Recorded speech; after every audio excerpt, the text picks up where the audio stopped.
You are watching Access LaPorte County, Channel 97.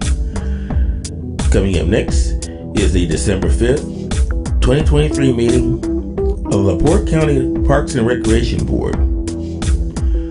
You can find more information for this meeting by visiting www.accesslaportecounty.org. Okay, I'd like to call the LaPorte County Park Board meeting for December 5th to order. Can we have a roll call, please? Yes, we can. Amanda? Here. Jim? Here. Aaron? Here. Mike? Here. Mary? Here. Ron? Here. And Mary now. Here. Okay. Let's all stand and say the Pledge of Allegiance. I pledge allegiance to the flag of the United States of America and to the republic for which it stands, one nation, under God, indivisible, with liberty and justice for all. Thank you. Okay, everyone has an agenda. Are there any changes to the agenda? Can I have a motion to accept the agenda as written? So moved. And a second? Second. Okay, all in favor? Aye. Ayes have it. Any changes to the minutes from the last meeting? Motion to approve. Okay, can I have a second? Second. All in favor? Aye. Ayes have it. We're going to go ahead and have public comment. Is there anyone in the public that would like to comment? Or discuss, or, I don't know, On anything? on anything? We just wanted to see what was going on with the pickleball courts. Okay, and that's going to be a discussion that we're going to have on our agenda here coming up a little bit further down the road. So we do have some decisions to make on that. So, and we'll have probably another public comment after. Do we want to do that? We can do another public comment after. Okay. Okay. Okay, so let's go on to the financial report. Any questions or concerns about the financial report? Pretty much at the end, right? Yeah, Got a zero down there.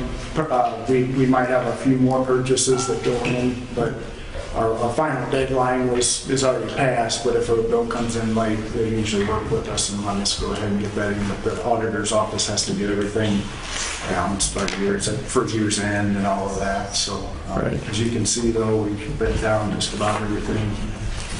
Last year, we had an increase in propane by quite a bit. We still spent just about every bit of it. $162 is all we had left. So, and then lease agreements was another one that we had an increase in, I think, last year, and had a little bit left over in there, but not much, just over $100.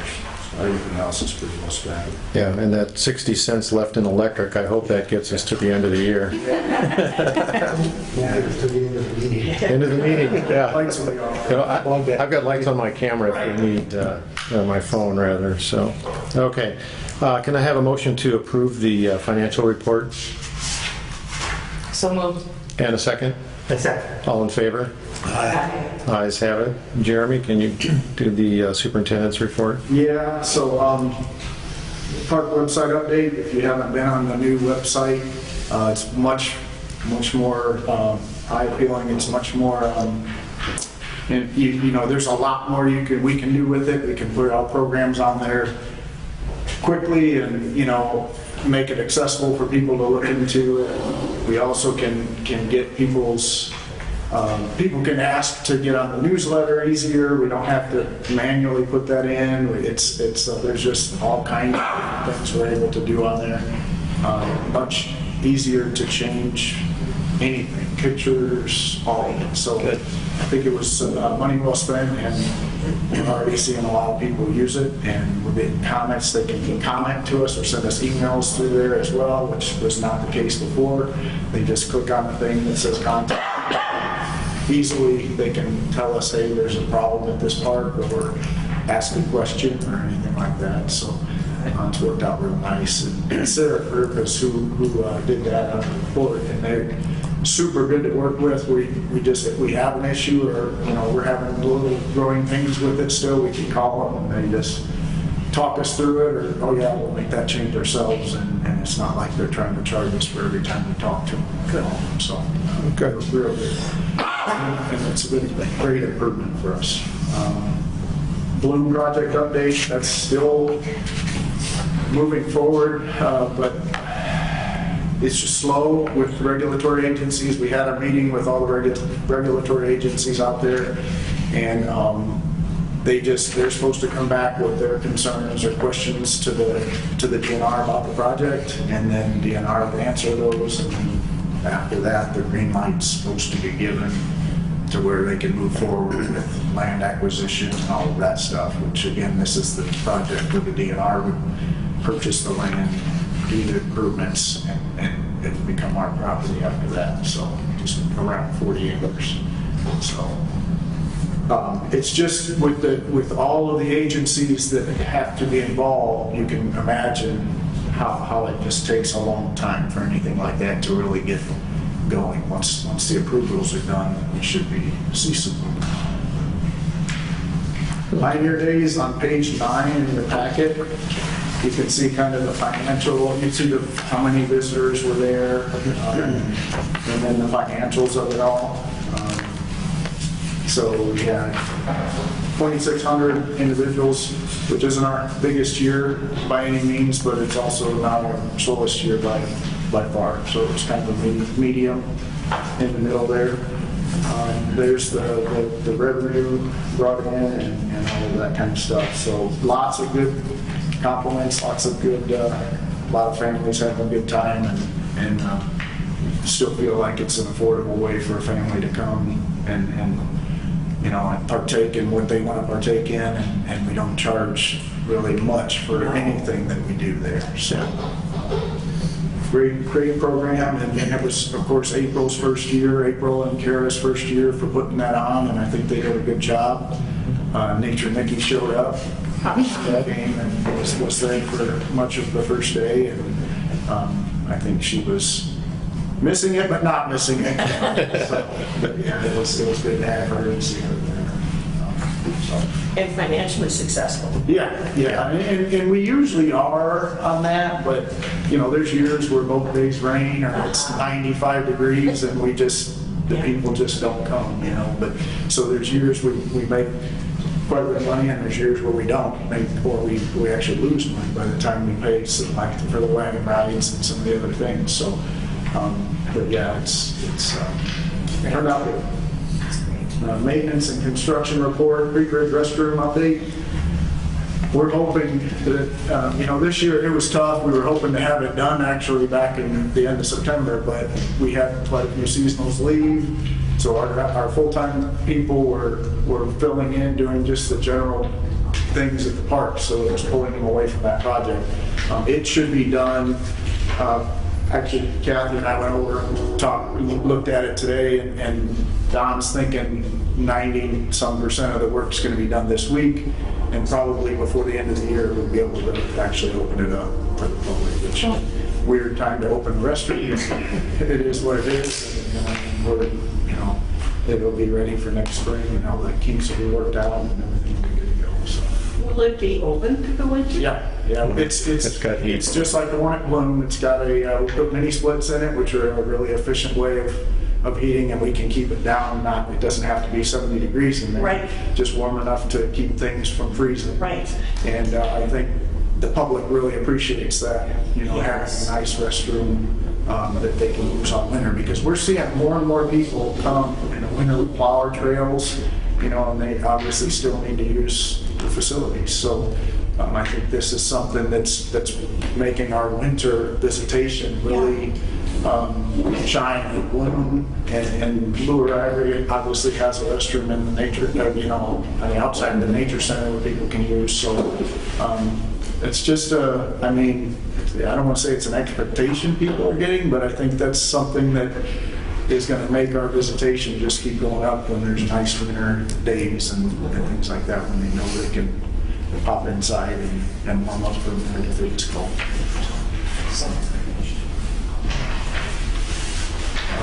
Yeah, and then programs, we have the program report there. Again, if you look at our website and see how many programs the Nature Center staff are doing, and they're really good programs, really good quality programs, and if people aren't looking at those and wondering what they can go do for a really good price or nothing, most of our programs don't cost anything. There's painting programs they're doing, there's activities where you're, physical activities like the drum fit, which a lot of people are starting to really start to enjoy. So yeah, check that out on the website, and you call into the office to register for them, and really some good stuff. They're doing night hikes. Night hikes. I did the night hike on the 14th, or in October with my grandson, and it was impressive. Yeah. Very impressive. Did they have the fire yet? No, they didn't have the fire. So we got one of those the smokeless fire pits, that we can bring in and out, and she's going to have a fire at every one of these now. Just something to, and even if it's raining, she's going to do these rain or shine. And if the plan is to have kind of a backup plan, if it's raining, we'll do something in the shelter or whatever, instead of, because it's hard to cancel last minute, if it's going to rain, or if we cancel and then it doesn't rain, people are like, well, why'd you cancel? Well, you couldn't see the stars or whatever. So she's trying to make it where we're going to do something, even if the weather's not great. So. Yeah. And I chatted just a little bit when I was there about making it so for kids it's really amazing, but even adults can enjoy night hiking. And I told her that I'd be more than happy to help facilitate that from an adult standpoint. Just go out and stand in the woods for a little bit, open your eyes, and you see some amazing things and hear some amazing things. So that's probably something that's going to go in the future as well. So if you know adults that want to try hiking at night, that's going to be a good thing. It really is pretty amazing. Yeah, and lastly, if you haven't really looked at our park counts, they're on page 12. Our numbers are continuing over the past years to just continue to rise. Yeah. If you look at that column that is last year as opposed to the totals of this year, we're above on almost every month. We're well above on a lot of months. Yeah. By thousands of people, not just by a few. So I think, and these are, same counters we've been using, the same, so it's not like there's something different. So I think with the new facilities we're adding, the new playgrounds probably made a huge difference on that. Yes. Adding these restrooms that are nicer, people are going to start really noticing that, and then more and more programs they're doing. Honestly, they're doing 3 programs a week, a lot of weeks, different in the evenings and different times of day. I think all of that's starting to help really push these numbers up, and it's a good thing. So. Okay, standing committee reports. Executive committee does not have a report. Budget committee? Okay, personnel committee. So we have 2 things. I'll let Aaron talk about the committee positions, but every year we do a superintendent's performance review. So on Thursday, you should be getting an email from me as a survey to fill out on behalf of the personnel committee to do for Jeremy.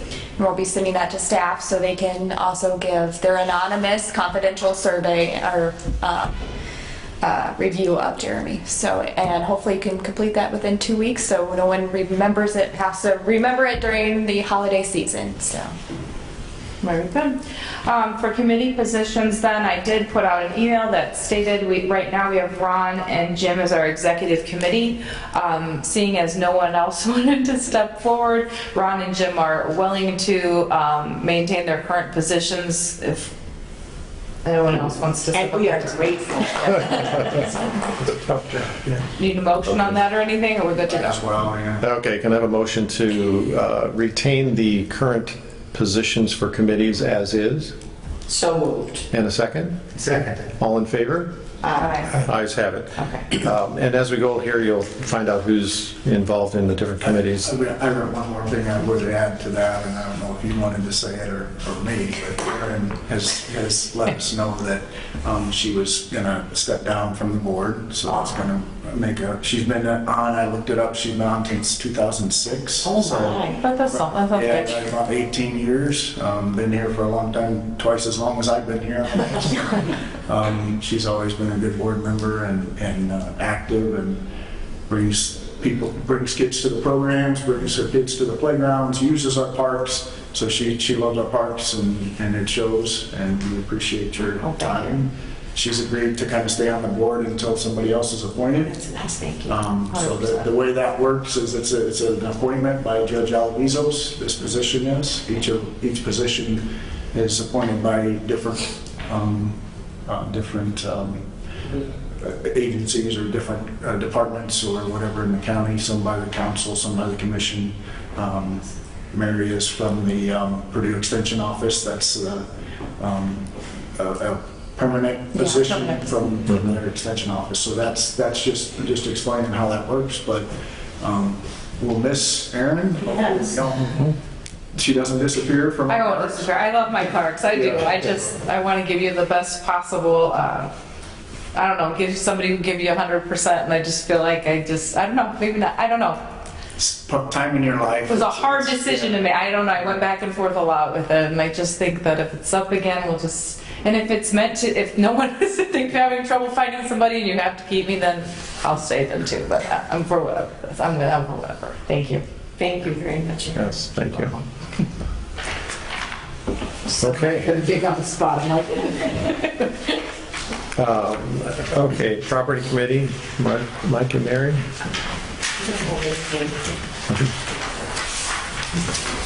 And then planning committee, Amanda and Mary. So we have 2 items on there. Yeah, so I'll just get it started and we can have this kind of discussion. The first item on there is the Creek Ridge pickleball discussion. Just to give a little background, at our last meeting, a pickleball group, which some of them are here, came and asked us to look into possibly putting pickleball courts at Creek Ridge. A couple of the board members and I went out and I played pickleball with them. First time I've done that. It's fun. It's that kind of thing. And then, so and here's my take, and I think everybody can just kind of say what they think, and there'll be a vote later of whether we want to pursue this or not.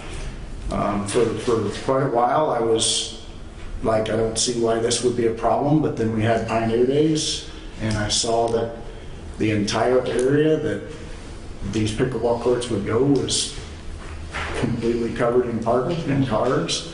And I've got maps here, or drawings of kind of where that pickleball court would potentially go, and kind of the size.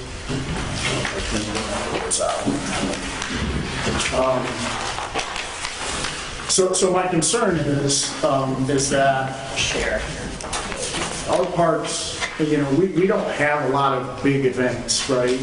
And by big, I mean thousands and thousands of people. And a biggest part of that is because we just don't have the space for parking. And, you look at Creek Ridge, and that's our only park where we really have much room. And we had Pioneer Days, and you're talking about, we had, I don't know, 1,500 people a day, say, and all of our parking was pretty much taken up. Right. And the way that park, and I just look at our other parks, and we actually have less potential for parking at most of our other parks. So that's my biggest concern.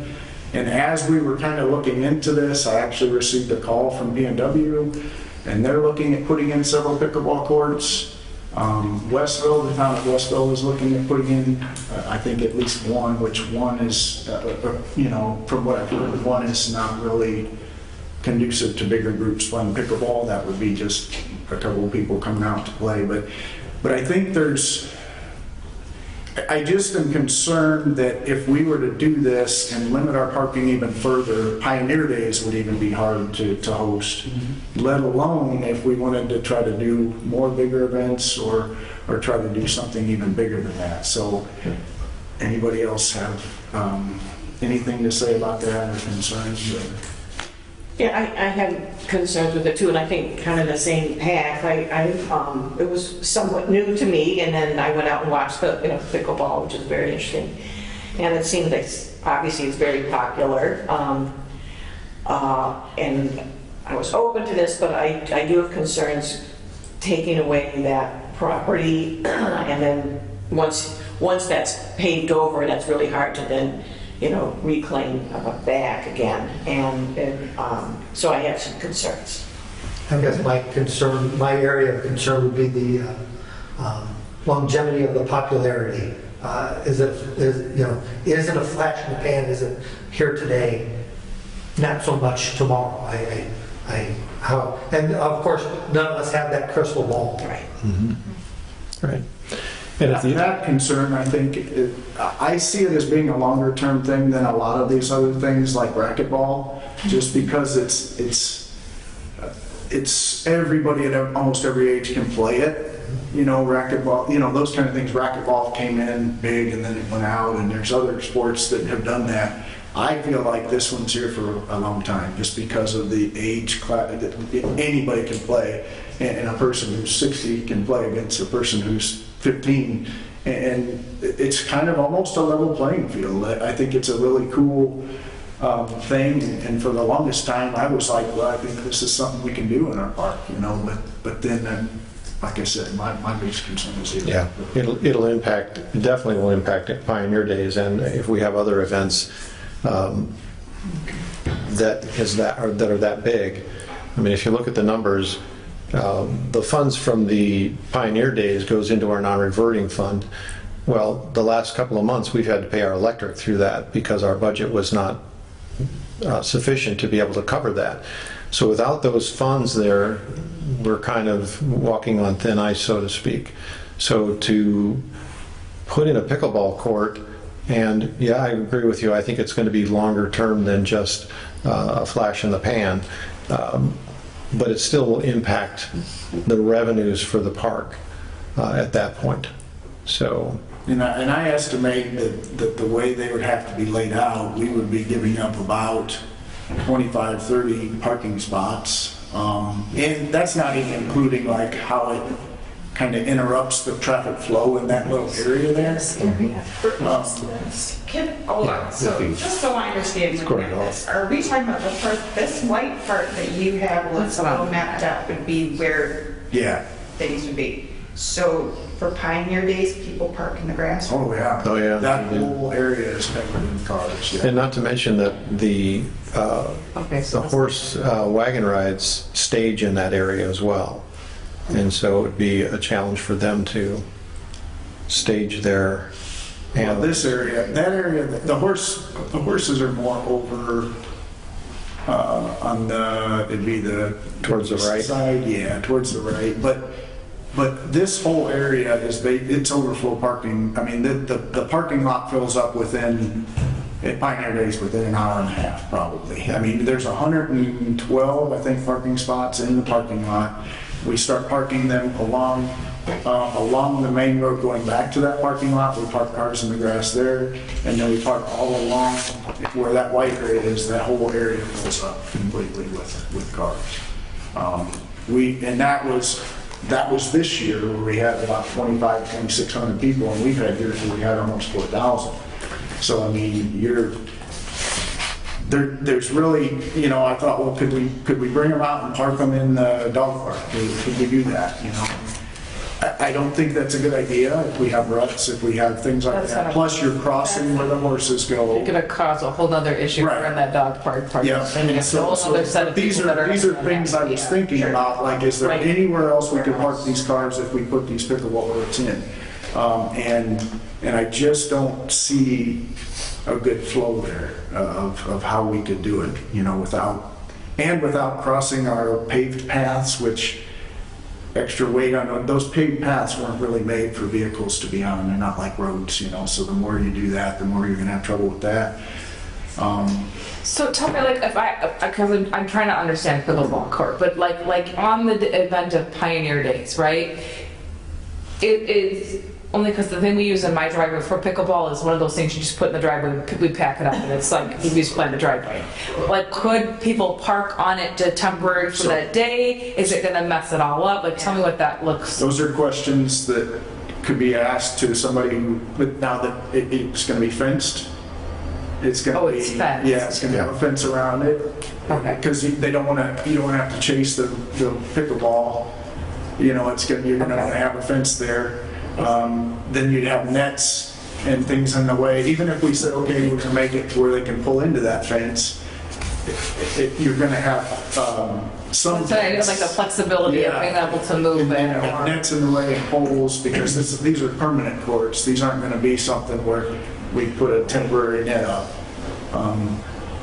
So yeah, I thought about that as well. And then if you have that fence in the way, you say one end of the fence is going to come off, it would just, I don't see how you would get people in and out of there without somebody hitting your posts or your fence or. Yeah, I don't, it doesn't appear to me that it would be a good multi-use space. It's going to be pickleball. If it's pickleball, you're not going to park cars there, you're not going to put your horses in there, it's just going to be pickleball. So. And that for now, you know, For now. it seems like at this time, it doesn't seem like it's. So the other issue, or the other thing that we probably need to address is, what is the commitment for other places to be putting in pickleball courts? You know, we've heard that Westfield is considering that, P&W is considering that. What's happening with the Y in LaPorte? What's happening with the Y in Michigan City? My understanding too is that the city parks is looking at putting more pickleball courts in the Kessling as well. Okay. So I think there's quite a bit of that going on. I don't know that we want to say that this is absolutely no or yes. Right, correct. I think maybe if I could do a little more research into finding out for sure that LaPorte, you know, if the need is there, obviously, we've got people concerned that there's a need for more pickleball courts. P&W is definitely working at putting in a grant to get pickleball courts. I'm helping them with that, you know, they're definitely looking at putting those in, and they want to put public pickleball courts in. I know that Westville is looking at putting in one court, but again, I understand that that's not what the real need isn't for one court in one place. And then when I talk to Mark Schreiber in the city parks, there is talk in a plan of them having even more courts than they have now. So I would love to see something closer to Michigan City for the residents that are over here. And you know, that is something I can try to talk with the city parks over there about and see what I know they were looking at putting one court in as well, but again, I know that's not what the request is for pickleball. So is there any thought about possibly the Liberty Park having pickleball courts where the baseball diamonds are? Oh, a Patriot Park? Patriot Park, not Liberty, Patriot. Not that I know of. No. I haven't. I actually have sat down with the city parks director from Michigan City, and they were talking one pickleball court at Water Tower Park, I think.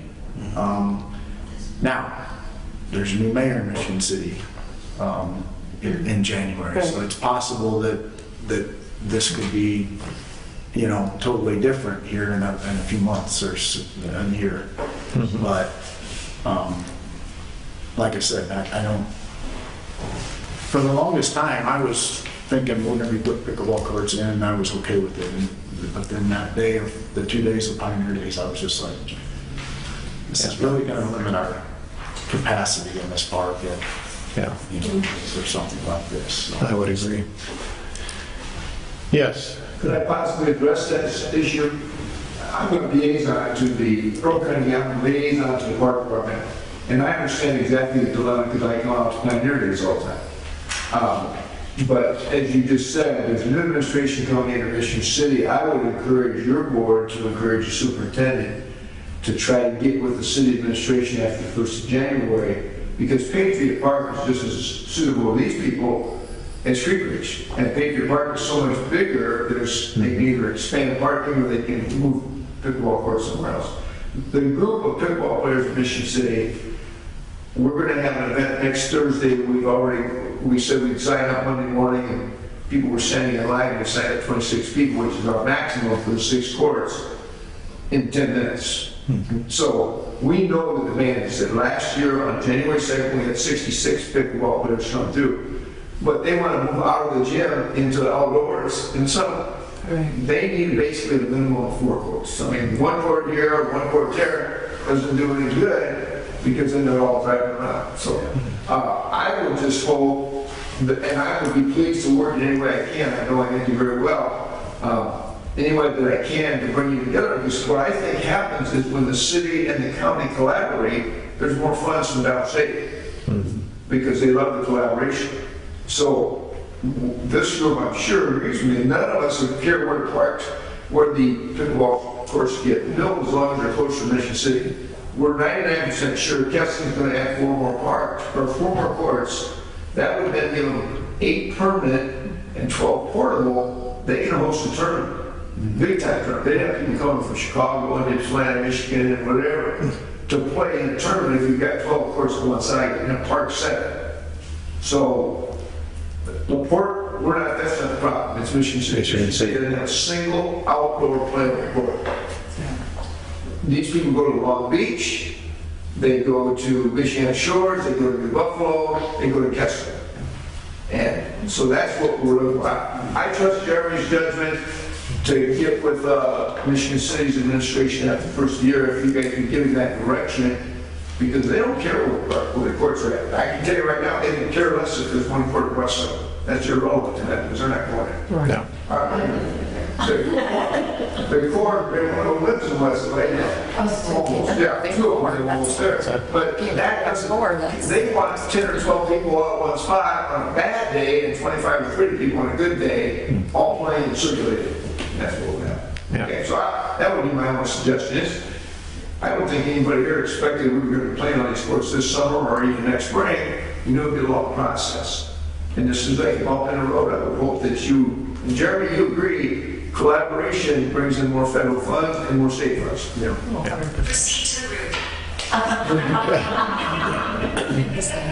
have a question. Sure. Instead of looking at it as that parking area, could you, if we had pickleball courts there, just say they were there, if you could put the Pioneer people inside that area, would that work instead of taking away from your parking? I don't know if that makes any sense. Oh, I don't know, I've never been. Okay, so they're around, like, if you're looking at that, they're not on the parking spot, like, those are cars, so they go all around kind of the outside, like those vendors would be, so you'd have to stick up, like, moving the vendors, I don't know that would eliminate, I see what you're saying, but I don't know that it would eliminate the parking issue. So there's a second. You could close the courts if you're having Pioneer Days, nobody would go, but they're saying the parking. That's the, Right, yeah. Yeah, that takes, so we park people all out in that grass, that whole area where those courts would go. Yeah. Covered in. How many cars would that take, that area? That area would be 25 to 30 cars. 25 to 30 cars. And that's. And the funding for those 25 to 30 cars, we could have multiple tournaments that would generate probably close to that amount of 25 to 30 cars would probably donate for you.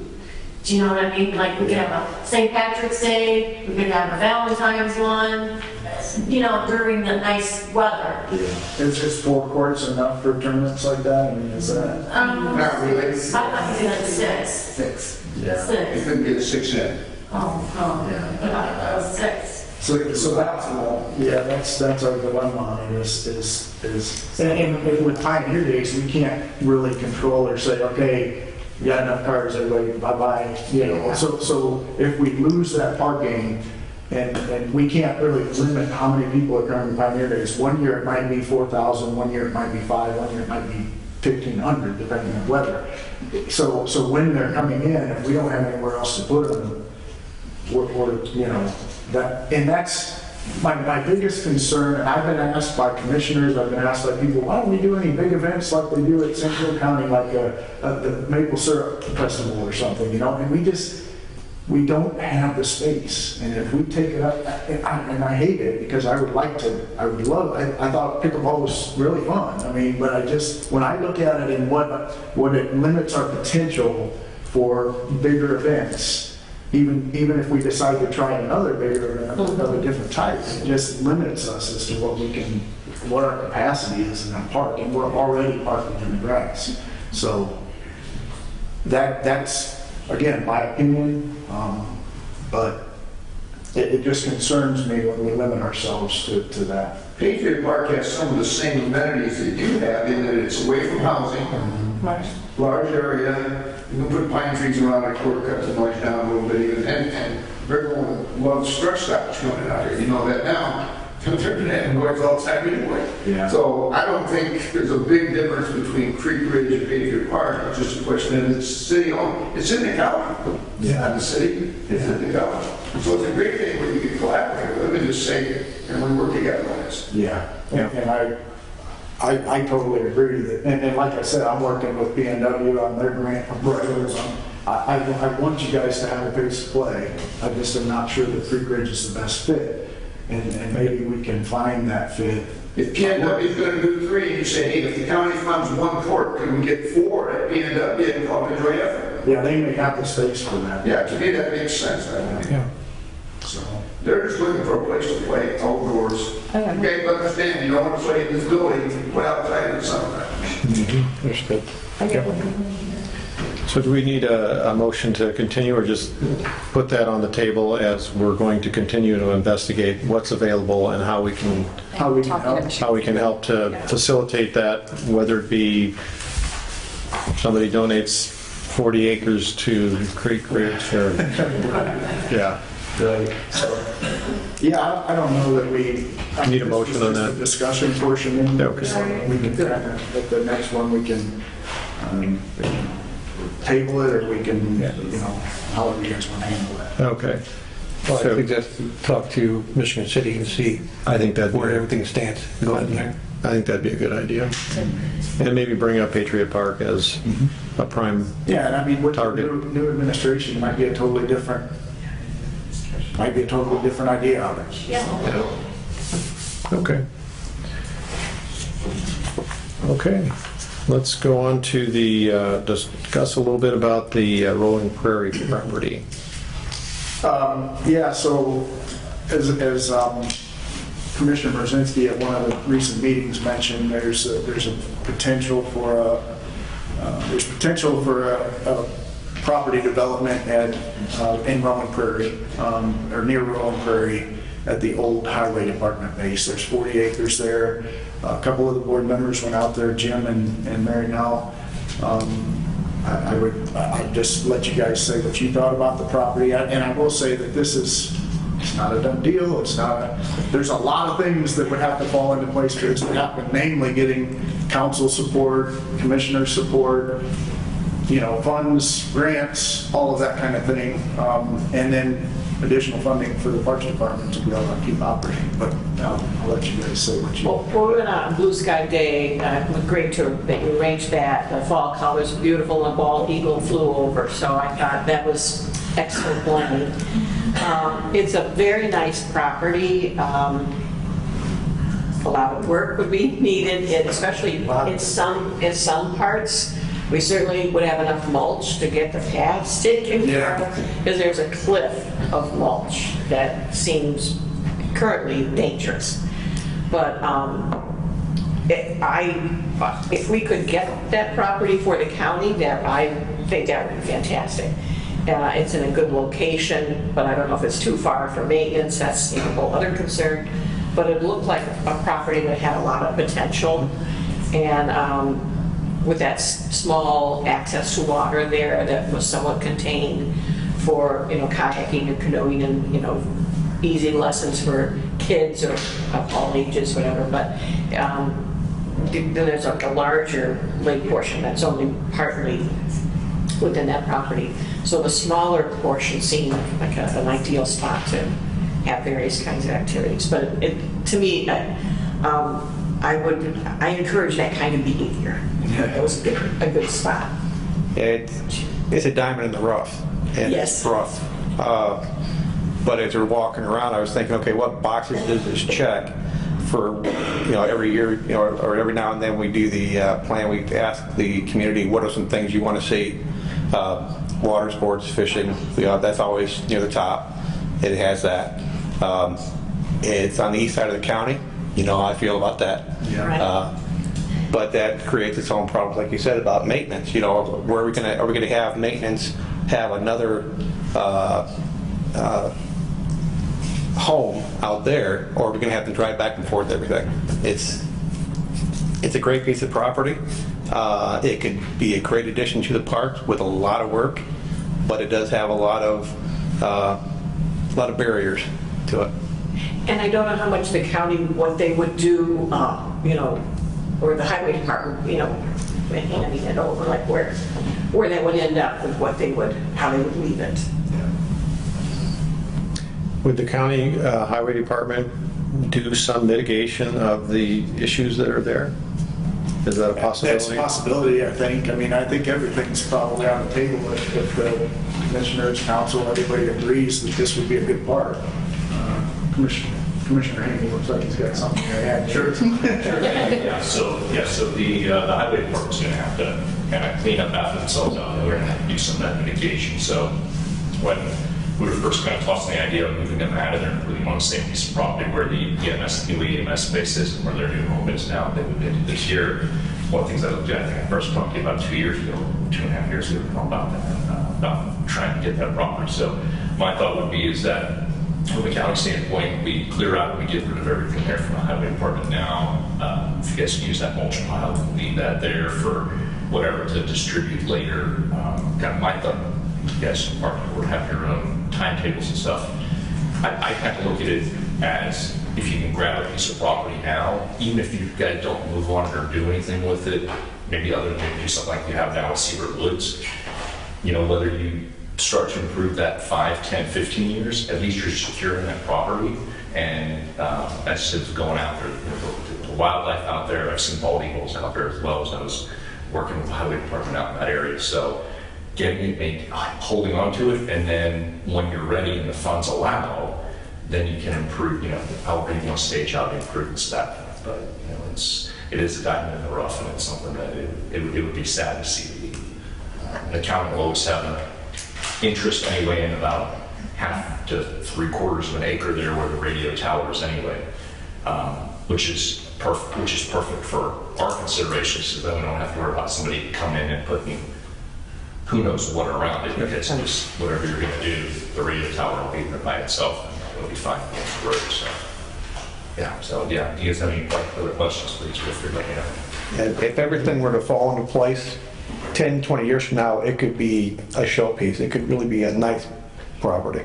Absolutely. So I know from my standpoint, if you guys just took ownership of it, now, and then however long it took you to do anything with it, that would be fine. So at least, you have it and we're preserving at least what's there, because 90%, 90+% of that property is just wild anyway right now. So it's a few more trees grow up, it's not going to hurt anything. So my question on that is, one of the ways that we've always done this is that the Parks Department uses the value of the land to get a grant, to develop it, right?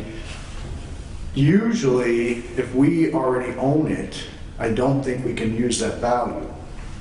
So it has to be either in our foundation's hands or maybe the county commissioners, because it's in the commissioner's name, they donate it to the Parks Department at the time of the grant. But if we take ownership, I'll have to check into this, but if we take ownership of it too early, I don't know that we can use the value of that land. So like with the Land and Water Conservation Trust or grants, it's a $400,000 grant, and if the land's worth $200,000, that's a match, and we could get $200,000 from the Land and Water, from the DNR. It's federal funds, but through the DNR. So if I can, if it give me some time to check into how that would work, if the Parks Department Parks Board already own the land, and we said we want to use that value, is that doable? I just don't want to mess that up. Right, Like, right. you know, that we'd be losing potentially $200,000 worth of value. So. As long as you guys are amenable to acquiring it or taking it on and absorbing it at some point, I don't see why there should be an issue with sitting on it, 6 months, a year, or whatever it is. If your intention is to acquire as soon as you get that grant, it doesn't hurt us a bit to just sit on it, let it sit there, because it could be added insurance cost for a year if it's basically the problem is that much. So I just feel that's Right, and I mean, if we take it over, there's still insurance costs, so either way, it's probably not gonna cost us anymore. I just wanna make sure we don't, tie our hands in there, and so if the board's happy with letting me kind of do a little more research on that part of it. Mitch Bishop and I went out there yesterday, we walked the property. Mitch is gonna come up with kind of a preliminary drawing with some ideas on what we might put in there eventually, and that way we can kind of pitch that to the Commissioners Council and just kind of see what everybody thinks, and I'll do a little more research on that side of things as far as the funding, and make sure we don't tie our hands and lose that capacity to use it as a match. So. Sounds good. I would agree. Okay, so we don't need to vote on anything for that. We'll just continue our research and looking at that. So the Rules Committee, Amanda and Mike on the rental rates, some discussion about that. I gave you all a sheet of what I would propose as the rental rates, but I did want to kind of mention why I think it's time to do this. So I sent you this email, but I wanted to read it for the public too. So first off, I think it's time to do away with winter rates for Smith Hall. We have offered a reduction in price for winter rate, or for the winter for Smith Hall for years, and that was before I was here. And the idea was to try to get people to rent it in the winter. And right now, we were offering 50% before, it went down to 30, and I'm suggesting we do away with it completely. I think it costs us more. We have to buy salt, we have to plow, we have to heat the building, it's harder to clean because the salt gets trapped in, and we're giving it to them, but not giving it, but so that's why I think it's time. I don't think any other parks departments around give a winter rate for any other facilities. I looked into that. And like I said, I think we in the past have done that to try to get more rentals in the winter, and we're running now we're running, like just in last year, we had 11 Friday, Saturdays, and Sundays available in December, and we rented 9 of them. In January, we had 14 days available, and this is just Friday, Saturday, Sunday, and we rented 8. In February, we had 15 days available, we rented 7, and then in March, we had 12 days available, we rented 8. So we're running over 50%, well over 50% for the most part. And I just don't think it's an issue of people don't want to come here in the winter because they can't use the playground or whatever. It's a nice facility, and it is fairly costly to operate. Currently, the weekend winter rate is $199.50 for a Saturday or Sunday. And this increase would take it up to $285 because that's a 30% reduction. Friday would go from $140 to $200. $140 again is you could justify that if we're putting salt down and everything else, and then to pay the gas bill and the electric bill, we're not making much money on that, and then the staff time and everything else. Weekdays would go from $120 to $150. So again, $120 is lower than some of our shelters. So that would be, then those prices would be consistent year round. Okay?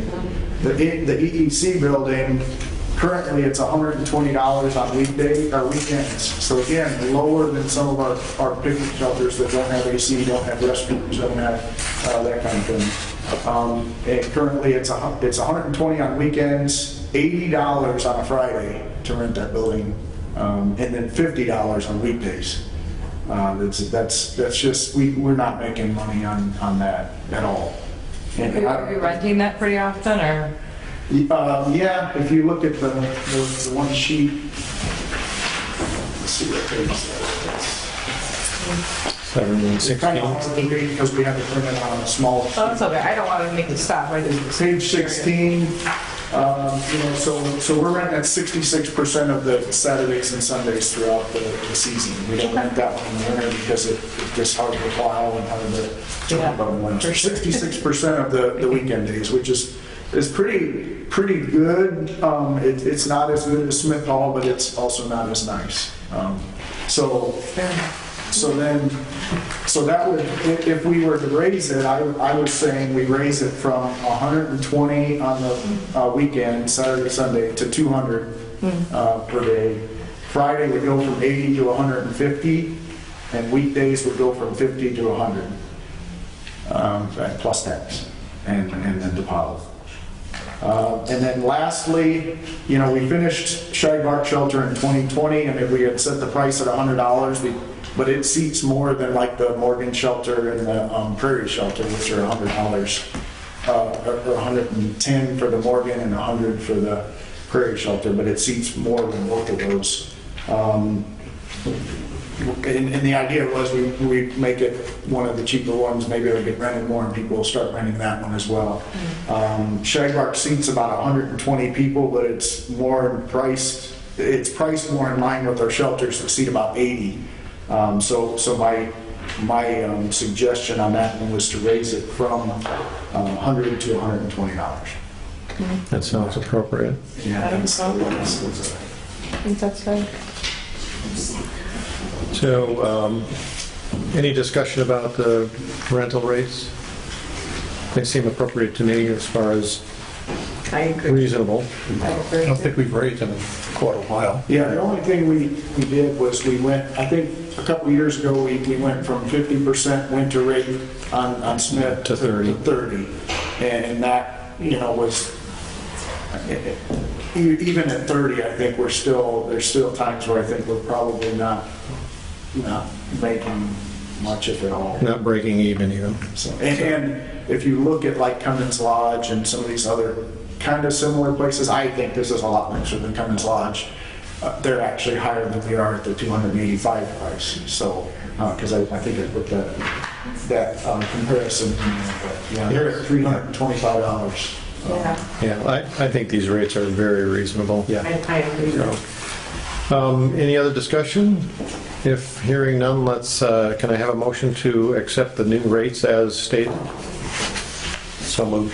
And a second? Second. All in favor? Aye. Ayes have it. Okay.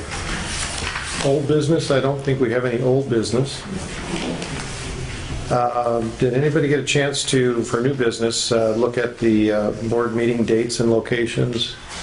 Any I issue? can't make the first one, but I'm sure you'll rearrange all your schedules because of that. Yeah. Okay. Can I have a motion to accept the dates and meeting locations for 2024 as written? So moved. And second? I second. All in favor? Aye. Ayes have it. And we already did the rental rates. So we're just going to continue to do investigation on pickleball and see if we can partner with city parks and anybody else that's out there that, if anybody hears of anybody that may be interested in doing that, maybe the Y or Purdue Northwest, yes, definitely. And see if maybe we can come up with something.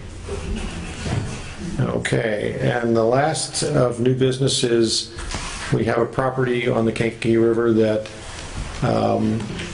it exists, but we're not sure that it's really there because we haven't had any information about how it is. So we need to discuss whether it's a good thing to let it go back to the DNR as opposed to being leased by the LaPorte County Parks. Yeah, so it's a 30-year lease or 40-year lease? I believe? I thought it was at least 40. Yeah, so we've had it for a long time. There is a campsite there that's a canoe in or boating campsite, okay? The Northwest Indiana Paddlers were kind of trying to help maintain it for a while. We haven't heard anything for a long time, but our lease is due up in 2025 of April. And if we're going to renew this lease, which is like $40 for 40 years or something, we need to do that in writing a year ahead of time. I just don't know that we can't get to it by land. We can't, it's all by boat.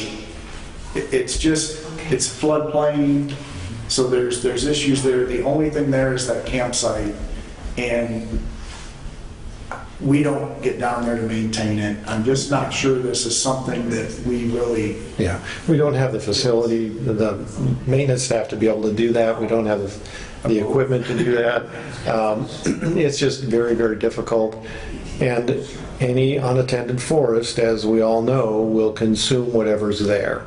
And so the last time I was there was probably 3 years ago or maybe 4 years ago.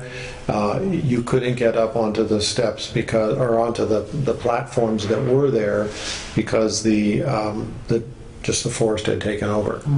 So would this go back to the DNR then, or what would happen? So it's owned by the DNR. It's owned by the DNR. They have, a couple years ago, they showed interest in getting the land back, okay? And that's why I'm bringing this up now. So my thought is that maybe we don't vote on this tonight, but maybe I can get a hold of the DNR and maybe the Northwest Indiana Paddlers. We've reached out to the paddlers and have not heard back yet.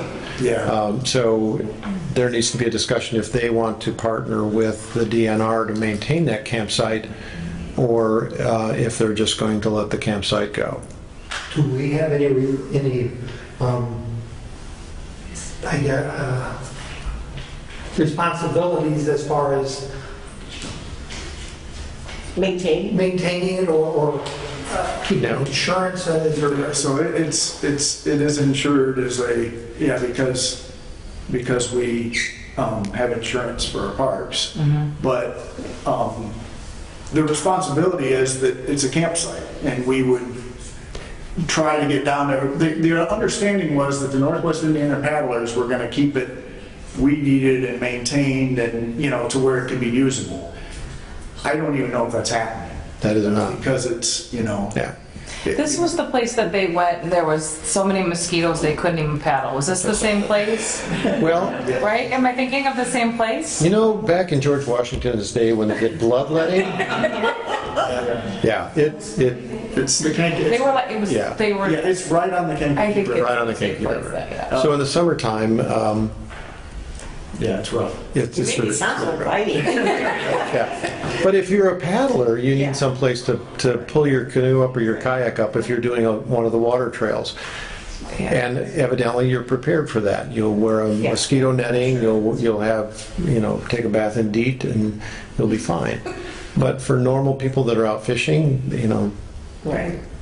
yeah, it's not a very high volume place. And we talked about it, not just 3 or 4 years ago, we talked about it a long time ago, and the possibility of ever having access to it from land is zero. Zero. Yeah, the only way you do it is to do it like an eminent domain type thing, to get a link going back there. And I don't, for what's there and for what could potentially be there, I just don't know that we ever put anything on that property, any kind of facilities. Yes. So it's a woods, it's a low floodplain woods. Right. That if you put facilities out there, there's a potential for it to flood. And a high potential. I would like to know that it would stay in DNR hands or not be developed or something like that. I mean, if we don't renew it, then... I can check into all that. I don't think the DNR is into getting rid of any property. I think they would probably use it as, you could boat down there and hunt if you want. Right. you know? And that might be a better use than, because what I've had problems with over the years is people hunting on there and other people complaining that they're hunting on there, and this is supposedly a county park. Why are you not doing anything about this? So we have had some issues down there. It seems like every hunting season I get at least one call about that.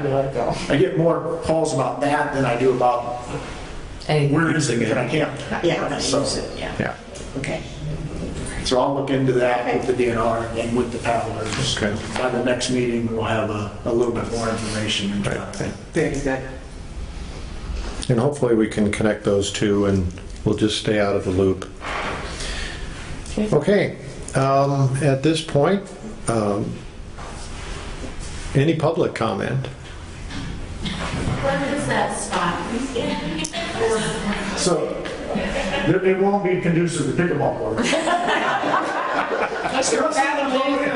Yes. I just wanted to thank you for at least considering it and being willing to work with the city, because we're like very frustrated with Michigan City. Michigan City is the only city all around us that doesn't have any kind, of exercise. I mean, we're talking about exercise for older people, for younger people.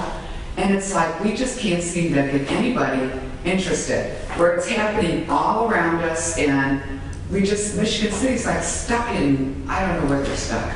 But, they've got the double tracks coming through, they've got all these people that would be coming into town, and they would use the courts as well. So I'm just very happy that you would be willing to work with PNW or somewhere else. I understand that, it can't be a Creek Ridge, that's just like what Earl said. But we would love to have another facility in Michigan City for those of us who live in LaPorte County, instead of us having to go to Michigan Shores, like Earl said, to Valpo, to Chesterton, to LaPorte. It's so much closer for us. And our money that would be spent in Michigan City and stay in LaPorte County as far as gas goes and all that kind of stuff. So I just appreciate your willingness to be able to, so we have some voice somewhere higher up than us. So thank you, I appreciate that. Okay, you're welcome. Board and staff comments. I enjoyed the night hike at Lower County Park, and I'm going to go to the next one with another grandson. And I'll bet you heard some owls there. I had to get a bird comment in. We did hear owls, and lots of them. So, yeah. Okay. Any other comments? Can I have a motion to adjourn the meeting? So moved. And a second? Second. All in favor? Aye. Ayes have it, meeting adjourned. Holidays, everything. Yes, Merry Christmas, Happy New Year.